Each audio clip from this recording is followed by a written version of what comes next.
अस्सलाम वालेकुम दोस्तों।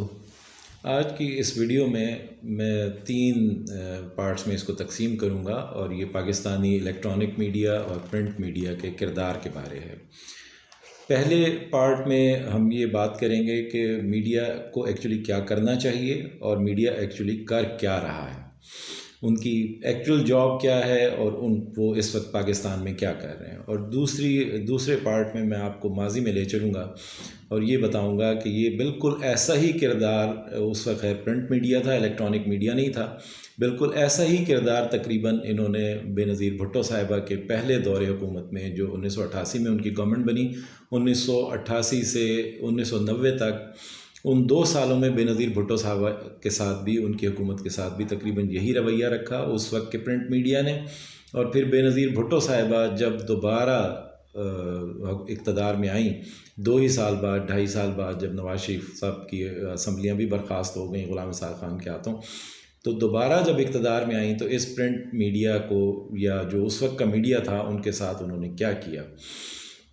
और फिर हम बात करेंगे कि इमरान खान साहब जब हुकूमत में आए तो उन्होंने मीडिया के कोर्स करेक्शन की किस तरह से कोशिश की, और वो बहुत ज़रूरी था। और मैंने अपने जो हरफ गलत पेज पे अपने जो कॉलम में लिखता था उस वक्त, तो उस वक्त मीडिया जिस तरह धूल उड़ा रहा था इस हुकूमत के इब्तदाई दिनों में, बल्कि अभी तक उड़ा रहा है, तो उस वक्त जब धूल उड़ा रहा था तो मैंने उस पर एक कॉलम भी लिखा था, उसका भी छोटा सा रेफरेंस मैं पेश करूँगा। और आखिरी पार्ट इस वीडियो का इंतहाई अहम होगा, उसको आपने देखना नहीं भूलना। ये वीडियो आप देखें तो इसको आखिर पे ज़रूर देखिएगा, तो मैं अपनी कुछ यादें शेयर करूँगा कि बुनियादी तौर पे मीडिया काम कैसे करता है। तो आपको उसमें हकाइक पता चलेंगे कि ये बेचारे जो आपके सामने धूल उड़ाते हैं रोज़ाना, कोई नैरेटिव बिल्डिंग करते हैं, कोई झूठ को सच करके दिखाने की कोशिश करते हैं, तो ये कितने मजबूर लोग होते हैं। तो इन पे तरस खाया करें, इन पे गुस्सा ना किया करें। तो आइए हम इस वीडियो की इब्तिदा करते हैं। तो पहला पार्ट ये है कि मीडिया का किरदार, आपको और मुझे, हम सबको अंदाज़ा है कि मीडिया का बुनियादी तौर पे किरदार क्या होना चाहिए। मीडिया का किरदार ये होना चाहिए कि वो लोगों को एजुकेट करे, लोगों को हकाइक उनके सामने रख दे, और ताकि लोग ख़ुद तज्ज़िया कर सकें और नताइज दुरुस्त अखज़ कर सकें। अगर बुनियादी तौर पर आपके सामने हकाइक को ही डिस्टॉर्ट करके या हकाइक को मस्क करके या उनको ट्विस्ट करके रखा जाएगा, तो जाहिर है कि लोग उससे दुरुस्त नतीजे पे कभी भी नहीं पहुंच पाएंगे। तो मीडिया का जो काम है वो हकाइक को पेश करना, लोगों को एजुकेट करना, ये काम था। लेकिन मीडिया जो है वो पब्लिक रिलेशनिंग और पीआर का काम कर रहा है, या मीडिया जो है वो नैरेटिव बिल्डिंग कर रहा है, बयानियाँ बनाने की कोशिश करता है, और जाहिर है कि इस काम के लिए पैसे लेता है तो करता है। कोई भी काम मुफ्त नहीं होता, ठीक है। No lunch is free, no dinner is free here in the media job. अब इसकी मिसाल ले लें कि बुनियादी तौर पे जब सुप्रीम कोर्ट नवाज शरीफ साहब को निकालती है तो वो बताती है कि जनाब इनकी एक कंपनी है जिसमें ये जॉब कर रहे थे, ठीक है। और उससे पहले पूरा पनामा का एक केस है। सुप्रीम कोर्ट ज़ाहिर है एक ट्रायल कोर्ट नहीं है, तो सुप्रीम कोर्ट ने फैसला उतना ही करना था जितना सुप्रीम कोर्ट की जुरिसडिक्शन में आता था। सुप्रीम कोर्ट ने बाकी केस सारा उसके तयन के लिए कि कितना करप्शन हुई है, क्या हुआ है, वो सारा का सारा मामला तो भेज दिया ट्रायल कोर्ट को। लेकिन चूँकि वज़ीर आज़म पाकिस्तान ज़ाहिर है कोई दूसरी नौकरी नहीं कर सकते, और जो वो तनख्वाह अपने बेटे से, जिसको वो कहते हैं कि वो नहीं ली थी, उसके ऊपर उन्होंने एक मतलब सुप्रीम कोर्ट ने उनको नाअहल कर दिया। तो मीडिया ने बयानिया क्या बनाया, जो नवाज शरीफ साहब का बयानिया था कि जनाब वोट को इज़्ज़त दो। देखें जनाब, हमें तो जो है वो पनामा पे पकड़ा और पनामा पे केस चला और जनाब अकामा पे निकाल दिया। अब कोई लोगों को हकाइक नहीं बताता कि आज भी नवाज शरीफ साहब जिस फ्लैट में बराजमान है लंदन में, बुनियादी तौर पे इन्हीं फ्लैटों का तो केस था, जिस पे उन्होंने पार्लिमान से लेकर सुप्रीम कोर्ट तक खड़े होकर कहा कि जनाब ये तो मेरे फ्लैट है ही नहीं, ठीक है, मुझे तो पता ही नहीं किसके फ्लैट्स हैं। तो आज उन्हीं में वो रहते हैं, लेकिन ये मीडिया आपको कभी नहीं बताने की कोशिश करेगा। हम इसको मुख्तसर रखते हैं, ये नवाज शरीफ साहब के केस के ऊपर बात नहीं है। मैंने सिर्फ एक मिसाल के तौर पे आपको कहा कि मीडिया ने एक परसेप्शन बिल्डिंग की कि जनाब वो देखें बस इस्टेब्लिशमेंट ने उनको निकालना था, लिहाजा बस वो देखें पनामा का केस था और पनामा के केस में से कुछ नहीं निकला और जनाब सुप्रीम कोर्ट ने उनको अकामा पे निकाल दिया। तो जो परसेप्शन बिल्डिंग करनी थी मीडिया ने वो परसेप्शन बिल्ड, लेकिन लोग खैर हकायक को बहुत अच्छी तरह समझते हैं। लोगों को पता है कि अगर हमारा माल खाया गया तो वो कहाँ गया। लेकिन मीडिया का जो किरदार होना चाहिए था वो बुनियादी तौर पर लोगों के सामने हकायक को रखना होना चाहिए था, और बाकी लोगों ने उससे क्या नतीजा अखज़ करना है, किसके हक में जाना है, किसके खिलाफ जाना है, ये लोगों का अपना काम था। बिल्कुल ऐसे ही बेनज़ीर भुट्टो साहिबा के पहले दौर में प्रिंट मीडिया का दौर था और नवाज़ शरीफ साहब को मीडिया मैनेजमेंट जो है वो डे वन से आती है। वो बहुत अच्छी तरह लोगों को अपने हाथ में रखना जानते हैं। वो आज़रबाईजान से आते हुए टोकरियाँ भी लोगों के लिए लाते हैं, तहाइफ भी लाते हैं, वो धमका भी सकते हैं, वो पैसे भी दे सकते हैं, वो सारे काम कर सकते हैं, वो ख़रीदना भी जानते हैं और वो धमकाना भी जानते हैं। लिहाजा मीडिया में बैठे हुए बेशतर लोग चूँकि उनके लगाए हुए पौधे हैं और आज तक वहाँ से उनको मतलब टोकरियाँ दस्तयाब हैं, जिसकी वजह से वो नवाज़ शरीफ साहब के हक़ में ही बहुत ज़्यादा बोलते हुए नज़र आते हैं। तो नवाज़ शरीफ साहब के हक़ में बोलेंगे तो ज़ाहिर है कि वो इमरान खान या जो भी नवाज़ शरीफ साहब का मुखालिफ होगा उसके ख़िलाफ़ बोलेंगे। बिल्कुल इसी तरह वो उस वक्त भी मीडिया मैनेज करते थे और मीडिया बहुत सारा उनके हाथ में था।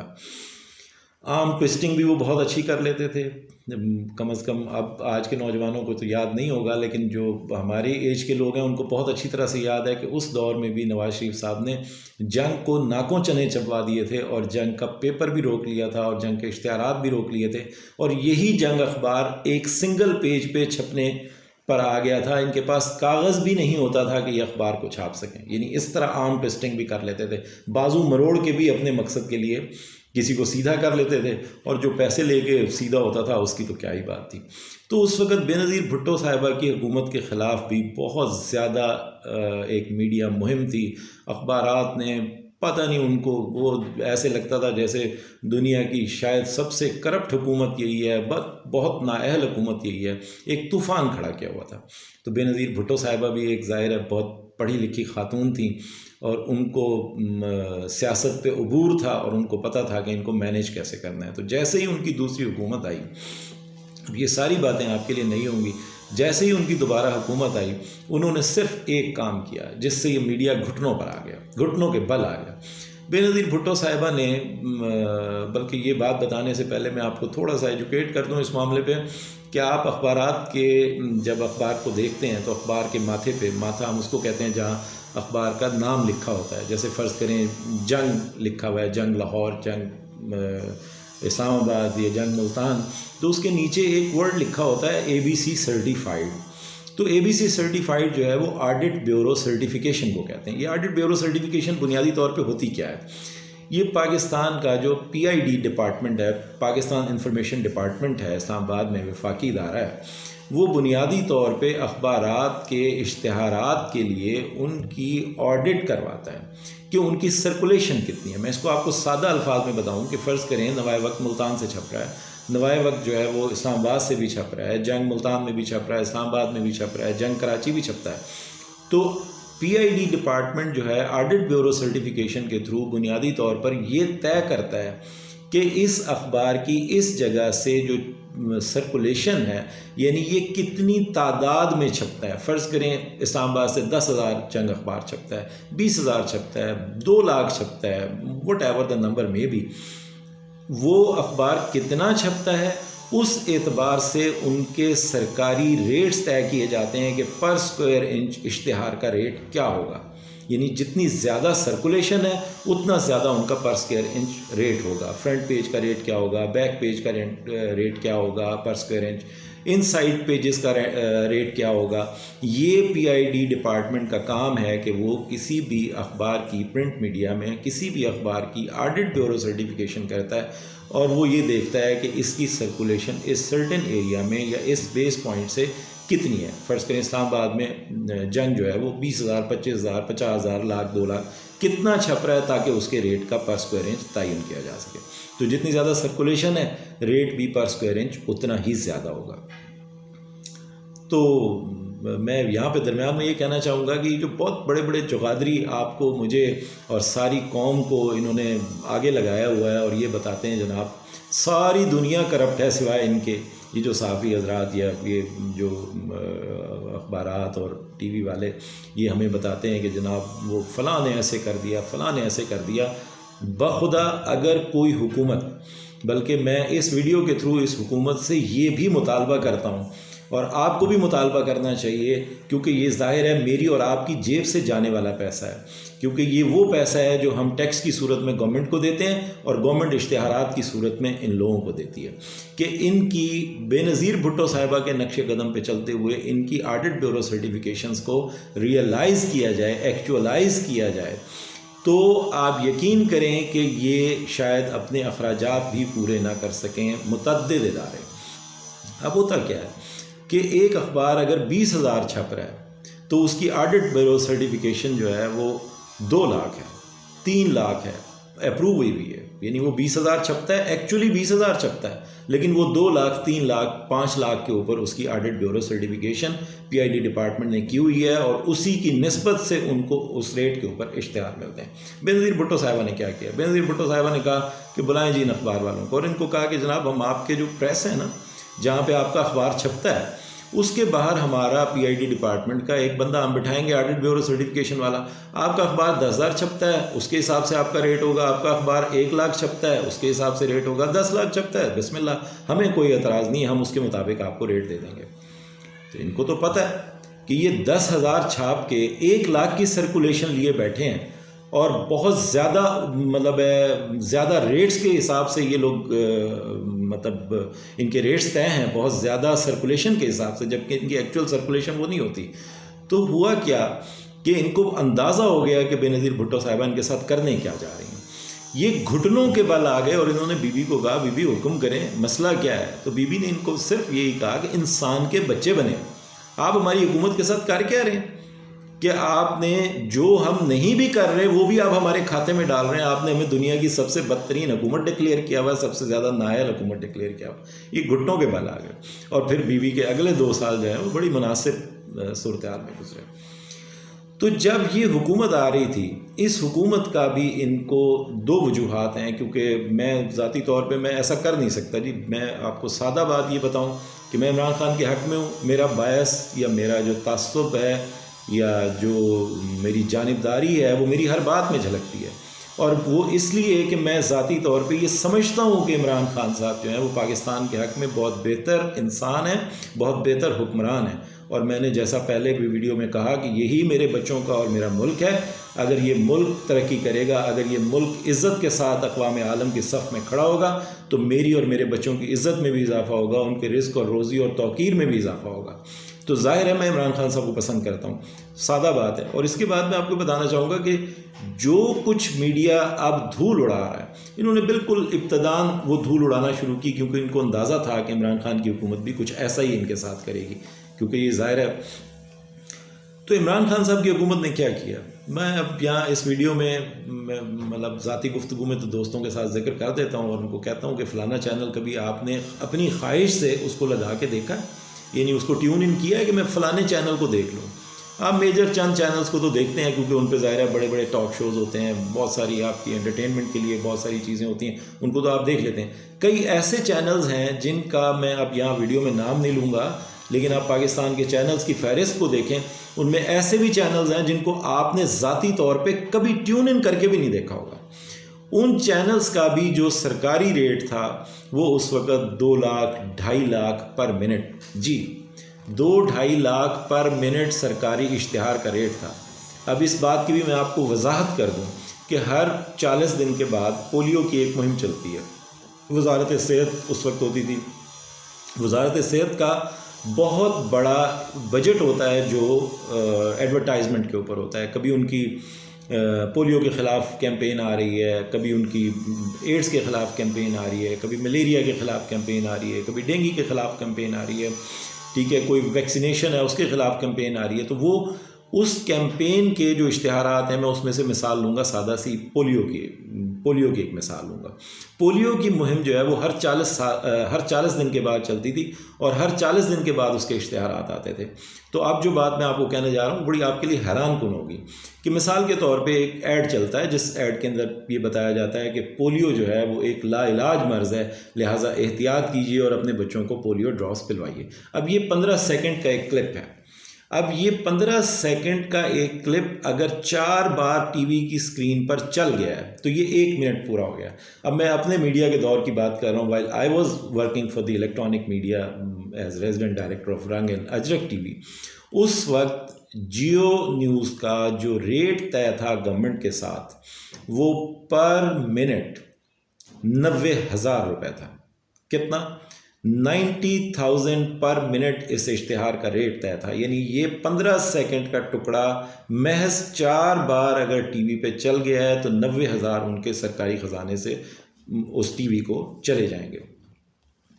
तो आप मुझे बताइए, अब जब इस हुकूमत ने इक़्तिदार संभाला, ज़ाहिर रेट बढ़ चुके थे, हर चीज़ के रेट बढ़ चुके थे, तो ऐसे टीवी जिनका शायद आपने कभी नाम भी नहीं सुना होगा, ऐसे टीवी जिनको आपने शायद कभी ट्यून इन करना पसंद भी, उन पर कोई कंटेंट ही नहीं है सिवाय ख़बरों के। सारा दिन वो एक ही कहानी चली जा रही है, एक दफ़ा रिकॉर्ड हुई, कोई 6 घंटे के बाद एक नई न्यूज़ आ गई तो उसका टुकड़ा बीच में एडिट करके जोड़ दिया और बस वही ख़बरें चली जा रही हैं। आप ज़ाहिर है ऊब जाता है इंसान।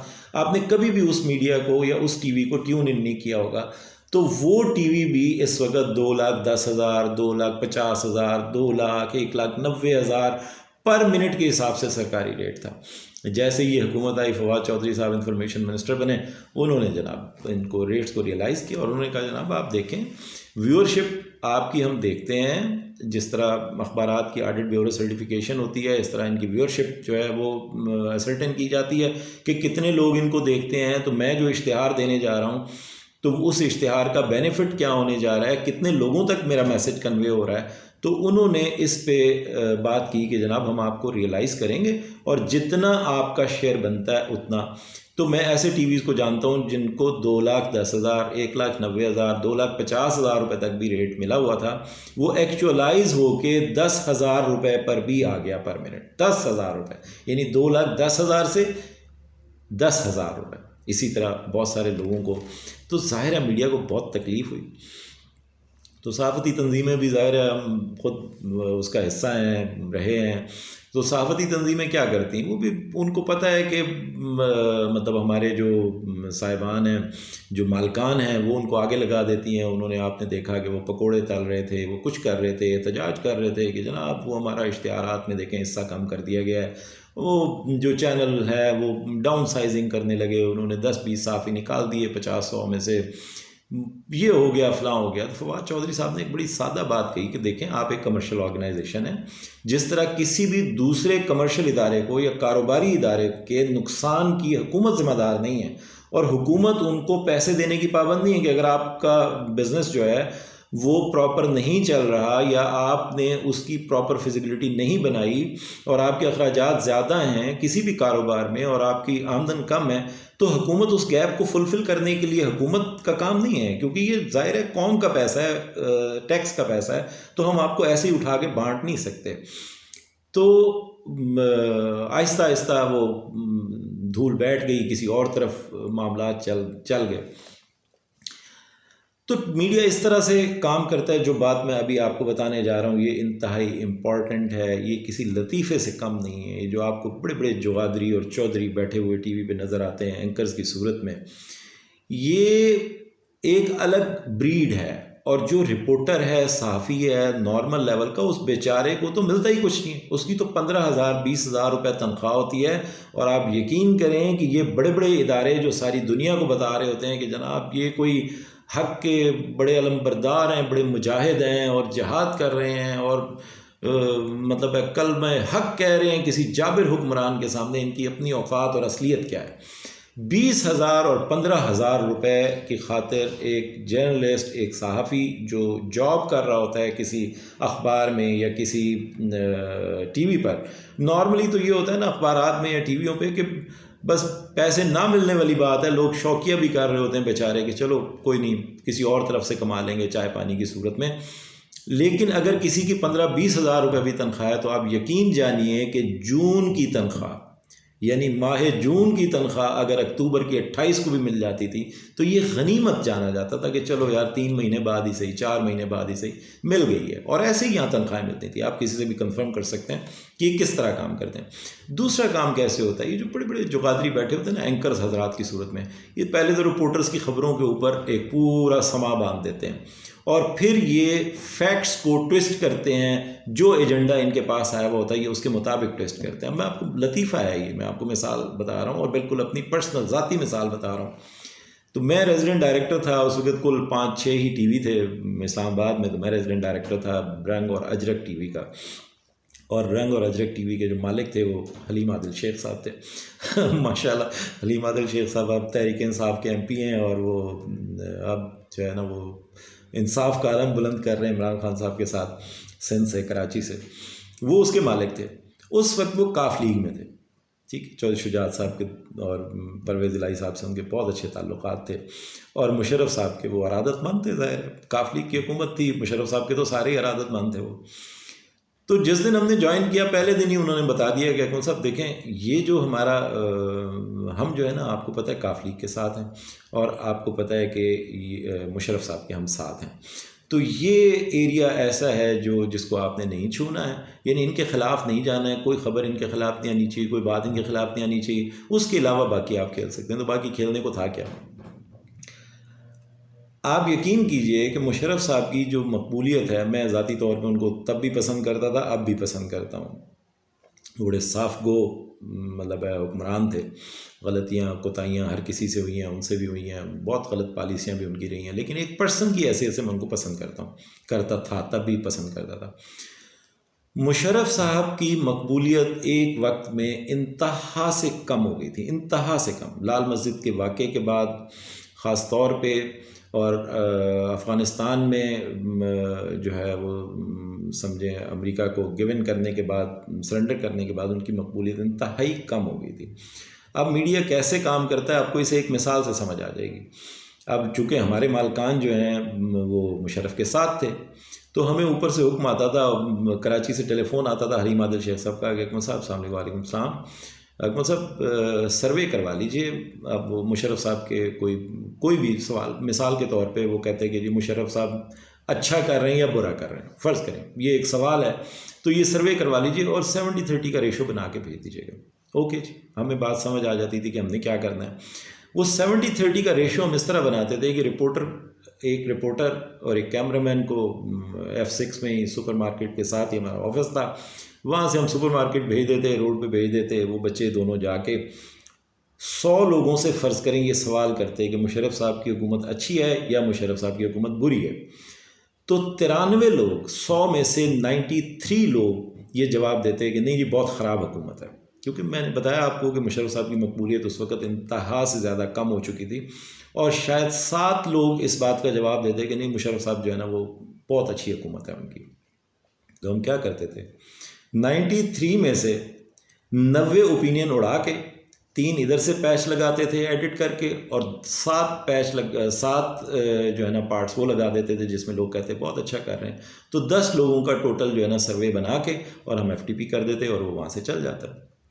बखुदा ये सारा का सारा मीडिया इसी तरह काम करता है। इनका अपना एजेंडा होता है, सवाल ही पैदा नहीं होता। ये जितने बड़े जगादरी आपको नज़र आते हैं, ये फेसबुक से लेके और ट्विटर तक और अपने टीवी और अखबारात के सफ़ात तक और टीवी की स्क्रीन तक जितने लोग आपको ये बड़े बड़े लोगों के ख़िलाफ़ बोलते नज़र आते हैं या हुकूमत के ख़िलाफ़ बोलते नज़र आते हैं, आप ये ना समझें कि बहुत बहादुर लोग हैं। ये बेचारे मजबूर लोग हैं, मखूर लोग हैं। इनके मालकान का गिवन एजेंडा है, ये अपने मालकान की मर्ज़ी के बग़ैर अपने ज़ाती फेसबुक अकाउंट से, अपने ज़ाती ट्विटर अकाउंट से भी चूं भी नहीं कर सकते। चूं करना समझते हैं ना आप, चूं भी नहीं कर सकते। यानी ये सवाल ही नहीं पैदा होता कि इनके मालकान ये कहें कि आपने इमरान खान के हक़ में बोलना है और ये जनाब बड़े वोट को इज्जत दो करते हुए नवाज शरीफ साहब के हक़ में बोल जाएं। ये अपने ज़ाती फेसबुक अकाउंट पे भी नहीं बोल सकते, एक स्टेटस नहीं लिख सकते।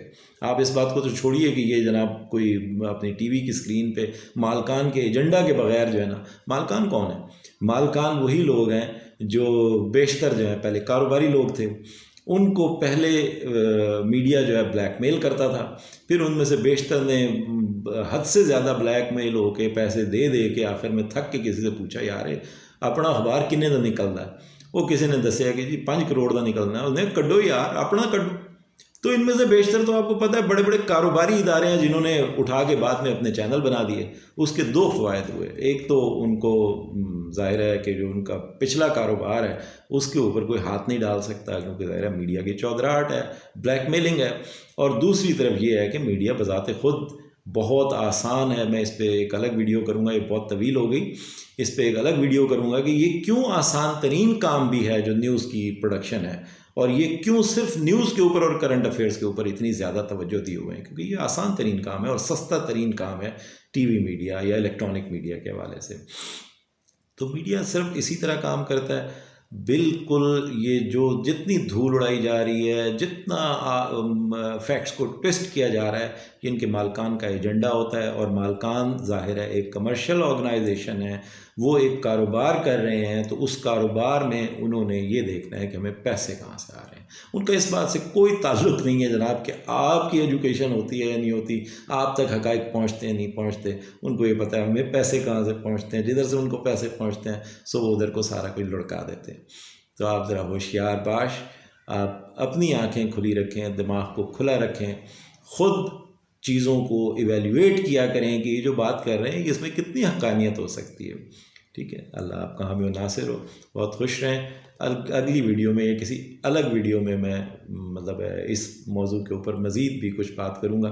Thank you very much. और आपने अगर चैनल अभी तक सब्सक्राइब नहीं किया तो मेहरबानी करें सब्सक्राइब कर लें, ताकि वीडियोज़ आप तक जो है ना वो पहुँचती रहें। और ये ख़ास तौर पे इस वीडियो के बारे में मैं ये रिक्वेस्ट करूँगा आपसे कि अगर ये आपको पसंद आई हो तो इसको शेयर ज़रूर कीजिएगा दूसरों के साथ, ताकि लोगों तक ये हक़ाइक़ पहुँचें। Thank you very much.